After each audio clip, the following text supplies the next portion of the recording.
Capítulo 21. Diário Dr. Sevard. 3 de outubro, quando entrei no quarto de Renfield, encontrei-o estendido no chão, apoiando-se no lado direito, no meio de uma poça de sangue. Devia ter recebido ferimentos graves. Verifiquei que seu rosto em contusões, como se tivesse o batido de encontro ao chão.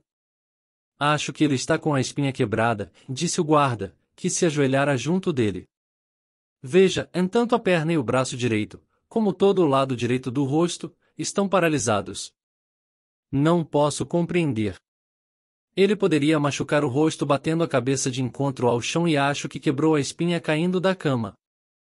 Mas não posso conceber como as duas coisas ocorreram ao mesmo tempo. Vá chamar o Dr. Helsing e peça-lhe para vir imediatamente, ordenei ao guarda. Pouco depois, o professor aparecia, ainda de robe de chambre e chinelo. Um lamentável acidente, disse ele, depois de um rápido exame. É necessário vigiar o doente e prestar muita atenção nele. Vou me vestir, mas voltarei dentro em pouco. O enfermo respirava com dificuldade. Van Helsing voltou logo depois, com sua valise de instrumentos cirúrgicos. Mande o empregado embora, disse ele. Precisamos estar a sós com o doente, quando ele recuperar a consciência, após a operação. Fiz o que ele pedia e passamos a fazer um exame cuidadoso do paciente. Os ferimentos do rosto eram superficiais, o verdadeiro ferimento era uma fratura do crânio, estendendo-se à direita pela zona motora. Depois de refletir um pouco, o professor observou. Precisamos reduzir a pressão. Toda a zona motora parece afetada. Precisamos fazer a trepanação imediatamente, senão será tarde demais. Enquanto estava falando, bateram de leve na porta. Fui abrir e vi, no corredor, Arthur e Kinsey, de pijama e chinelos. Ouvi chamarem o Dr. Van Helsing e resolvi ir acordar Kinsey, para vir ver-se, por acaso, tem necessidade de nós, disse Arthur. Fiz-lhe sinal para entrar e fechei a porta depois que me obedeceram, contamos-lhes, em poucas palavras, o que ocorrerá. Temos de esperar a fim de verificar qual é o melhor lugar para a trepanação, para podermos retirar rápida e completamente o hematoma, disse Van Helsing. Passaram-se minutos de grande ansiedade e, afinal, a respiração do paciente se tornou ofegante, podia morrer de um momento para outro. Não há tempo a perder, disse Van Helsing. Suas palavras podem valer muitas vidas. Pode haver uma alma em jogo. Vamos operar acima da orelha. E, sem dizer mais nada, iniciou a operação. O paciente continuou a respirar ofegante durante algum tempo, mas, depois, respirou fundo, dando um suspiro tão demorado. De súbito, seus olhos se abriram e ficaram fixos, com uma expressão selvagem. Algum tempo, depois, os olhos se abrandaram, numa expressão de surpresa e satisfação, e dos seus lábios saiu um suspiro de alívio. Mexeu-se, convulsivamente e disse: Vou ficar quieto, doutor. Mande tirar a camisa de força. Tive um pesadelo horrível, que me deixou tão fraco que não me posso mexer. O que houve no meu rosto? Está inchado e doendo muito. Conte-nos seu sonho, Sr. Renfield, disse Van Helsing. É o Dr. Van Helsing, disse o doente. Que bom ter vindo. Dê-me um pouco de água, pois tenho os lábios secos, e vou procurar contar-lhes. Sonhei. Parou, parecendo que estava desmaiando. Voltei-me para Kinsey. Traga aguardente. Kinsey saiu correndo e voltou logo com a garrafa, um copo e um frasco de aguardente aos lábios do doente, que voltou a si. Não devo me iludir, disse ele. Não é um sonho, mas a triste realidade. Fechou os olhos, depois os abriu e exclamou. Depressa, doutor. Estou morrendo. Sinto que só tenho poucos minutos e depois tenho de voltar à morte, ou coisa pior. Umedeça meus lábios com aguardente de novo. Preciso dizer uma coisa antes de morrer. Obrigado. Foi naquela noite, depois que o senhor saiu, quando lhe implorei para me deixar ir embora. Não podia falar, então, pois sentia a língua presa, mas, a não ser isto, estava perfeitamente são, como estou agora. Fiquei desesperado, durante muito tempo, depois que o senhor saiu, depois me tranquilizei. Ouvi os cães latirem por trás da casa, mas não onde ele estava. Continue, disse Van Helsing. Renfield prosseguiu. Ele subiu para a janela, na névoa, como eu já ouvira fazer muitas vezes antes, mas não era, então, um fantasma e seus olhos chamejavam, como os de um homem quando tem raiva. Ria com sua boca vermelha e seus dentes aguçados e brancos brilhavam ao luar, quando se virou para olhar para as árvores, onde os cães estavam ladrando. A princípio, eu não lhe disse para entrar embora soubesse que ele queria. Então, ele começou a me prometer as coisas, não em palavras, mas fazendo-as surgir, como costumava fazer aparecer as moscas, quando o sol brilhava. Ratos, ratos. Centenas, milhares, milhões, e cães para comê-los, e gatos também. Todos vivos, com sangue vermelho, trazendo anos de vida. Depois, uma nuvem vermelha, cor de sangue, pareceu aproximar-se de meus olhos. E, antes que soubesse o que estava fazendo, abri a janela e disse-lhe, Ilku, entre, meu amo e senhor. Todos os ratos tinham desaparecido, mas ele entrou no quarto, embora a janela estivesse apenas entreaberta. A voz do moribundo estava mais fraca e tornei a umedecer-lhe os lábios com aguardente, e ele prosseguiu, mas pareceu que sua memória continuou a trabalhar no intervalo, pois a narrativa já estava adiantada. Durante o dia todo esperei notícias dele, mas não me mandou coisa alguma, nem ao menos uma varejeira, e, quando a lua nasceu, eu estava furioso com ele. Quando ele entrou pela janela, que estava fechada, sem nem ao menos bater, recebi-o hostilmente. Encarou-me desdenhosamente como se eu não existisse. Nisso, a senhora Harker entrou no quarto. O professor estremeceu. Quando a senhora Harker veio me ver esta tarde, já não era a mesma, continuou Renfield. Não gosto das pessoas pálidas, e sim com muito sangue, e ela parecia ter perdido o seu. Naquela ocasião, não pensei nisso, mas quando ela saiu, comecei a refletir e fiquei furioso ao saber que ele estava lhe roubando a vida.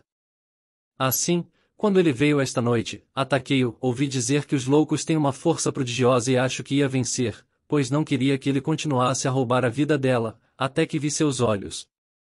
Eles penetraram-me, queimando, e perdi a força. Ele me levantou e atirou-me ao chão. Sua voz estava enfraquecendo e sua respiração transformando-se em estertor. Van Helsing pôs-se de pé. Sabemos o pior, exclamou. Ele está aqui e sabemos o que quer.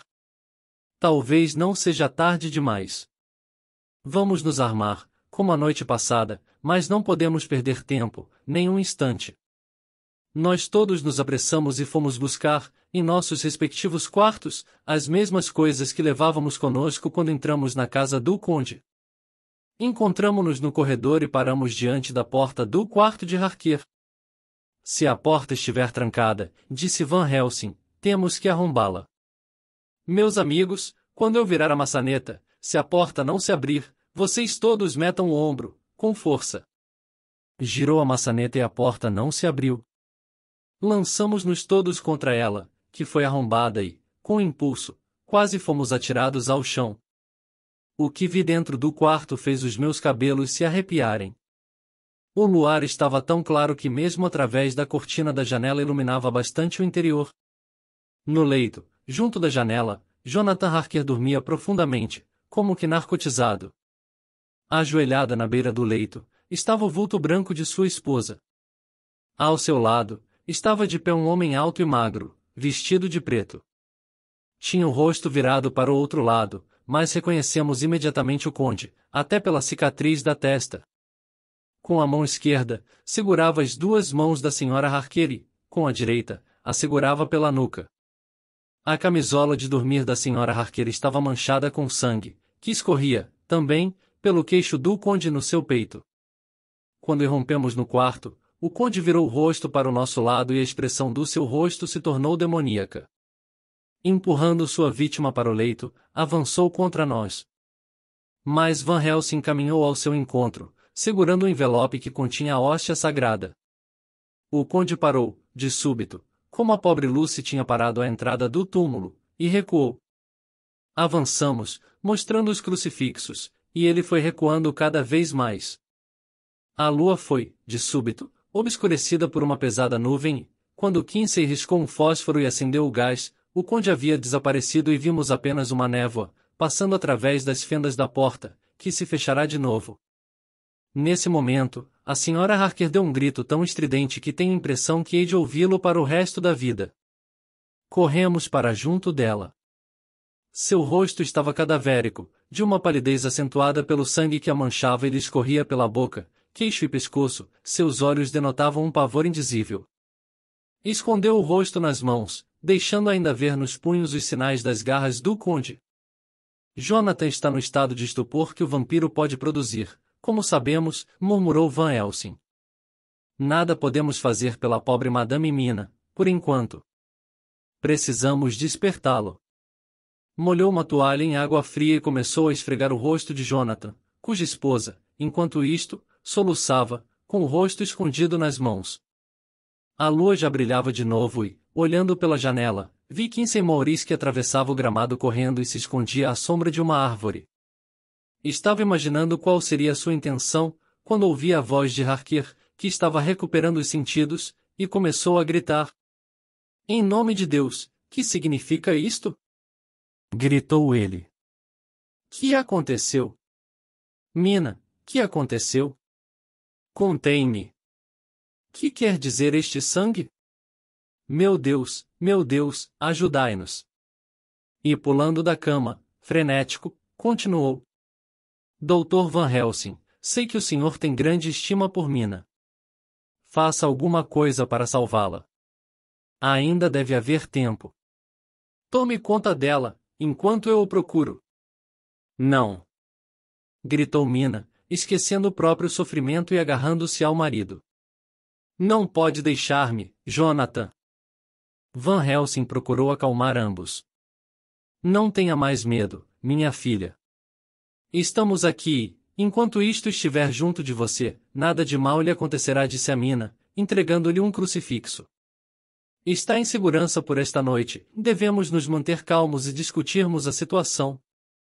Ela estremeceu e ficou em silêncio, escondendo a cabeça no peito do marido. Quando se afastou, a camisa de dormir de Jonathan estava manchada de sangue, onde seus lábios tinham se encostado e onde pingara o sangue dos pequenos ferimentos do pescoço. Estou contaminada! Exclamou, então, soluçando. Não devo mais encostar em meu marido ou beijá-lo. Sou, agora, sua pior inimiga. Deixe de tolice, Mina, retrucou Jonathan. Não diga mais isto. Quando a Sra. Harker finalmente se acalmou um pouco, Jonathan pediu-me. Agora, Dr. Sevar, conte-me tudo, por favor. Sei muito bem o que se deu, naturalmente, mas desejo conhecer os detalhes. Contei-lhe exatamente o que acontecerá e ele me ouviu impassível. Quando acabei de contar, Kinsey e Godalming, que também tinham saído do quarto em perseguição ao conde, voltaram. Fui ao quarto de Renfield, mas a única coisa que descobri foi que o pobre coitado morreu, disse Arthur. E você, amigo Kinsey, que viu? Perguntou Van Helsing. Não vi o conde, mas vi um morcego saindo da janela do quarto de Renfield e voando em direção ao poente, respondeu o americano. Esperava vê-lo voltar a Carfax, sob qualquer forma, mas evidentemente ele procurou outro esconderijo. Não voltará esta madrugada, pois o dia já está quase nascendo. E agora, Madame Mina, conte-nos, exatamente, o que aconteceu, disse o professor. Só Deus sabe quanto lhe queria evitar qualquer sofrimento, mas temos de saber tudo. Depois de uma pausa, naturalmente para coordenar seus pensamentos, a desventurada Sra. Harker começou. Ontem, tomei o soporífero que o senhor me deu e seu efeito demorou. Comecei a pensar em coisas horríveis, e na morte, em vampiros, em sangue, em sofrimento. Percebi que devia ajudar o remédio com minha vontade e fiz força para dormir. Não vi quando Jonathan se deitou. Quando me vi de novo acordada, ele estava ao meu lado. No quarto havia a mesma névoa fina e branca que eu já notara antes. Aliás, creio que o senhor ainda não sabe disso, mas contei no meu diário. Senti o mesmo terror vago que me dominara antes. Tentei acordar Jonathan, mas ele estava dormindo tão profundamente que parecia que fora ele que tomara o soporífero. Fiquei horrorizada. Depois, o horror ainda se tornou maior, junto do leito, como se tivesse saído da névoa, ou, melhor, como se a névoa se tivesse transformado nele, estava um homem alto e magro, vestido de preto. Reconheci-o imediatamente, pela descrição dos outros. Quis gritar, mas ele sussurrou, apontando para Jonathan em silêncio. Se fizer o menor barulho, eu arrebentarei os miolos dele. Não consegui dizer nada. Com um sorriso zombeteiro e segurando-me com força, ele desnudou-me o pescoço com a outra mão, dizendo, e não é a primeira nem a segunda vez que suas veias apaziguam minha sede. Sentia-me atordoada e, por mais estranho que pareça, não queria dificultar sua ação. Acho que isso faz parte da maldição que ele traz, quando toca em uma vítima. Senti minhas forças desaparecerem e fiquei meio desfalecida. Não sei quanto tempo durou aquele horror, só sei que custou muito afastar sua boca asquerosa. Eu a vi gotejando sangue. Depois, ele me disse, em tom zombeteiro, você estava querendo ajudar a perseguir-me e frustrar minhas intenções. Mas, agora você é carne de minha carne, sangue do meu sangue, e atenderá ao meu chamado. Quando meu cérebro lhe disser, venha, você atravessará a terra ou o mar para me obedecer. E, desabotoando a camisa, abriu uma veia no peito com suas unhas aguçadas, e enquanto me segurava pelos punhos com uma das mãos, com a outra segurou-me a cabeça e apertou-me que boca de encontro ao ferimento, de modo que, para não morrer sufocada, eu tinha que engolir. Meu Deus, meu Deus! Que fiz, para merecer tal sorte? Tende piedade de mim, meu Deus! Quando terminou sua dolorosa narrativa, o dia já estava clareando.